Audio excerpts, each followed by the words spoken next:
Good morning, everyone. I know it's super noisy right now.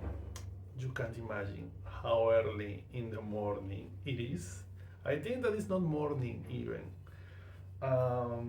They are doing some work outside in the street, so it's literally the one time that I have to make some content before going to work, and I was planning to do two videos for you because you have a lot of very good quality videos out there, right? You deserve some bad quality content like mine from time to time, to diversify the space. Uh, I have not coffee yet. That's a fact. It's too early in the morning. Look my face.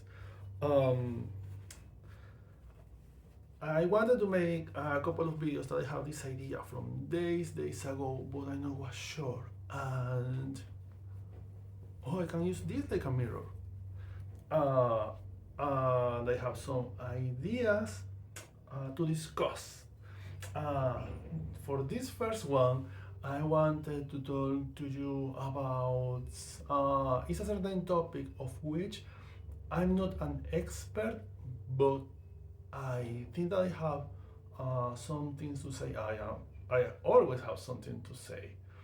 Um, this is about voodoo in Latin America.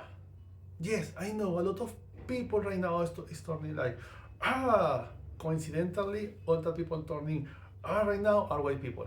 I know, I'm pretty sure of that. All of them are white. Any of them is Latino. I'm pretty sure of that. Not my concern.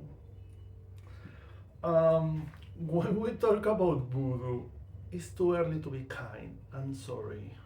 I need coffee to be kind with people.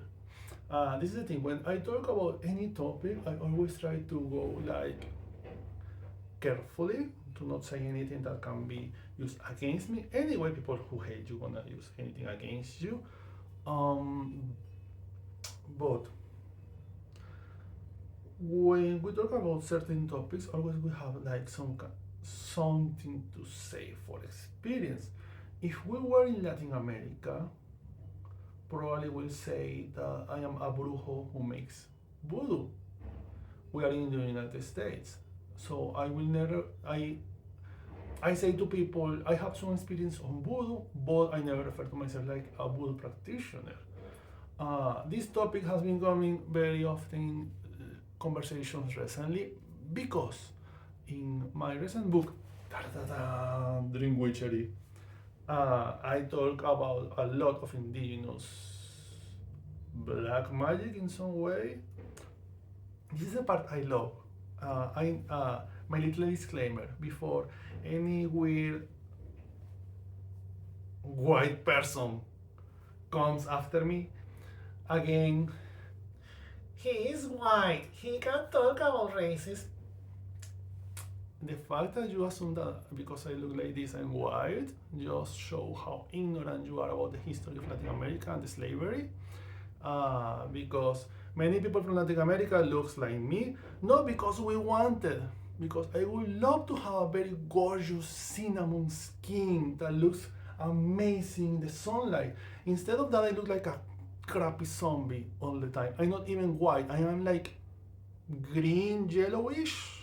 I look like a zombie, literal, especially at this hour of the morning. We look in this way, many people in Latin America, because our grandmas and people before them were physically abused, to not use the R word, for the settlers. And we grew up with a certain trauma. We grew up listening during dinner, our grandma saying, yes, I have 11 children, that's the reason why you have so many aunties and uncles, and all of them have a different last name, and all of them look different from different men, because that we grow up with that trauma, growing listening that story from very child. I'm grateful that you don't grow up with that story in your table. Be grateful for that. Some of us grow up listening that story and knowing that we remind our grandmas years of physical abuse. So when you say you look white, ignoring the fact that I am Turkish, indigenous, Venezuelan, and a little bit of Portuguese, You are literally out of the conversation because you are just an ignorant. And ignorance is a total blessing these times.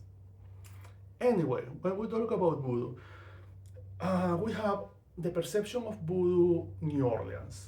I has never been in New Orleans. I don't have a voice about voodoo in New Orleans. Anyway, when we talk about Latin America, our perception of voodoo is very different. In my book, many people found certain kind of reference to what right now looks like voodoo, and they came very often to my DMs. I'm not exaggerating, like every week telling me about, oh, we do this similar in voodoo. Oh, you practice voodoo. Oh, you was initiated in voodoo, and I was like, no. What you are finding, like a certain kind of connection, is because voodoo have a whole black history, culture, language behind, in the core, in the base, in the bone, in the origin. And remember, when we were talking about Latin America not was so empowered like the United States because history, France, England, yada yada. We were with the settlers for a longer time, so we turned in this kind of subcontinent, always having some kind of depressive money financial situation. Most of our companies continue coming from Europe. If you go to Venezuela, like 80 or 80, I think that was 89% of our companies are European owned. So we continue working for the settlers in some way. We continue being part of the colonization process. If I come here to the United States, I don't talk or teach about voodoo because I don't find myself qualified for that, because I'm not a person from New Orleans and I not was initiated in any kind of voodoo, considered voodoo in the United States. Anyway, in Latin America, for us, voodoo refers specifically, and we have, I'm not gonna say thousands, I wish, but I'm not sure. But I'm pretty sure that we have hundreds of books in Spanish and Portuguese about the practice of voodoo. And what is voodoo for us in Latin America is any kind of practice. This is the practice of Latin American witchcraft, which is brujeria. And when we take from the brujeria, you take out of this formula all the colonization part, all the Western, England, Portuguese, Italian, yada yada perception. You take out of this formula Jesus Christ, you take out the formula the saints, the prayers, the church, the holy water. You take out the formula Greek, European gods, and others. Also, you take out of the formula, out of this cake, the part of indigenous craft. You take out, it's a cake of three parts. You have the European, Western thing, you take it out. You have the indigenous craft. This means indigenous, aborigine, I don't know if aborigine is a valid word in English, but indigenous native practices, gods, deities, spirits, landmarks, folklore, yada yada. You take it out of the cake, you just have one little part of the cake, a little triangle there in the middle.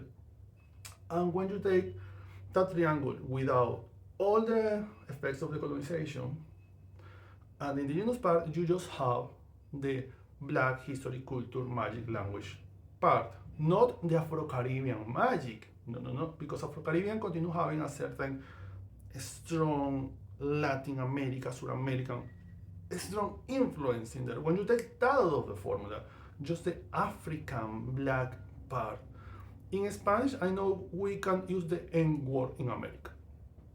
But again, in Spanish, it has whole cultural different context. We use the N word in a kind way with everybody.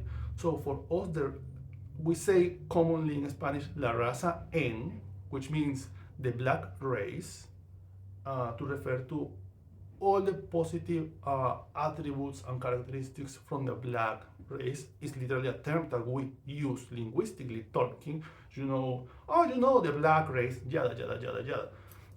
when we talk about La Raza en Black, we talk about all of these aspects of magic, folklore, history, and culture, and languages from Africa. Everything that the slaves brings to the formula of the craft. And when you take all that part of the craft, without the indigenous Latin American stuff, without the European Christianization, evangelical church, holy water stuff, you just have the black part of the history. And that, for us, is voodoo in Latin America. Voodoo, V-O-D-U, not voodoo as you do it here in the United States, which is entirely different because have a strong influence from New Orleans. Now, why you find certain reference that you find connections? Because you have the history of Tituba, you have the history of a lot of black witches who were very prominent, Mario Lobeau, here in the United States, who grew up knowing about voodoo in their houses and with their neighbors and with other practitioners, and a lot of secrets in there. And you will find some connections like this one because people like Tituba, who comes actually from South America, who was Arawak. And if you read about it, and I say this many times, you will find much more information about Tituba in books in Spanish than in books in English, because I have just find like 9 books in English, and of each one of those, just like 2 or 3 really impressed me. The others were like, you are just repeating the information of the others. In Spanish, we have many books about Tituba because she's part of the Arawak tribe. I read in this English book all this explanation about what Tituba means, or this name probably means. Is this confirmation of these 2 words in Arawak? No. Tituba was the wife of Titibo. Titibo was a king, Arawak king in Colombia, in a certain part of Colombia. This is so boring. And when she was kidnapped, in the settlers, in the name, she called her, the Tituba, in a insulting way. She was the Tituba, she was the wife of the king, because in this tribe, that was a separate tribe from the other Arawaks, they didn't recognize the power of a queen. They recognized the wife of the king, but they don't have a queen, and Tituba was the queen. And actually, Tituba and Titibos are words that we continue using in certain parts of Colombia and Venezuela. Is pretty common. And that is the kind of thing that you figure out and learn when you read books in another languages, when you literally go out of your comfort zone. When we talk about voodoo in Latin America, it's entirely different than voodoo in the United States. This could have just been a tweet, but I need to make a whole video about it because I'm crazy like that, and it's too early in the morning, so my brain is just so you will find some connections in my book that not makes me a voodoo practitioner. That just means that I have some knowledge into the practice of voodoo, how we do it in Latin America.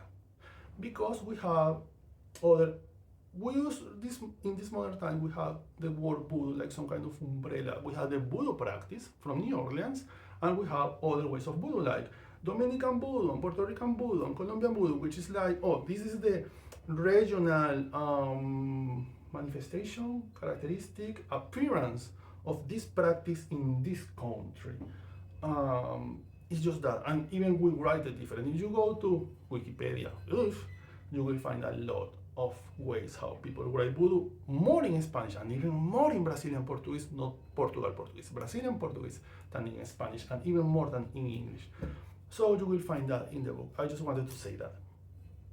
This is the first one of the 2 videos that I'm gonna share today, Friday, or Saturday, depending on how much coffee I can drink today. Stay well, stay kind, be wild, take care of yourself. That's what is more important.